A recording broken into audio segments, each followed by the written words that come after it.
Bonjour et bienvenue pour cette édition du rapport du lundi 1er juin de Bordier.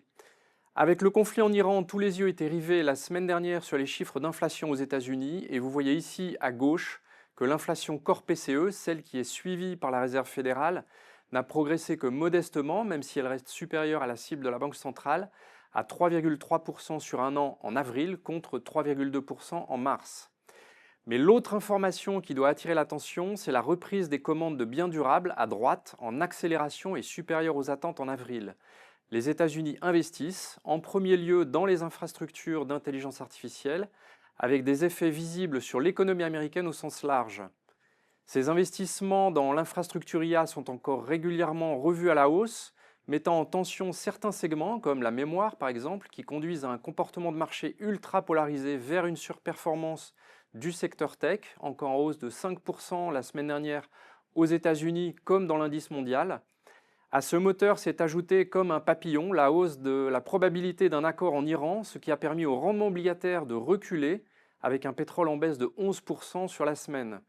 Au total, vous voyez ici que tout le monde a été gagnant avec des obligations en hausse et des actions également en hausse, en particulier dans les émergents.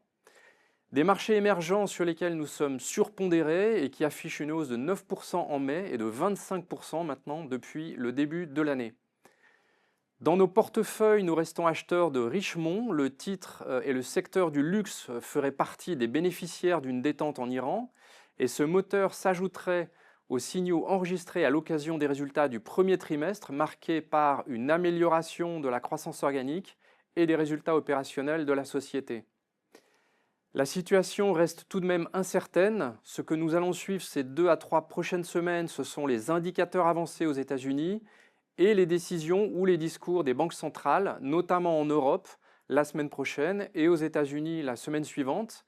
Les banques centrales sont dans une configuration délicate avec des pressions inflationnistes encore modérées, mais aussi des risques de ralentissement des perspectives économiques, en particulier en Europe, si le conflit dure. En attendant, c'est tout pour aujourd'hui. Merci de votre attention. Nous vous souhaitons une excellente semaine et nous vous retrouverons la semaine prochaine.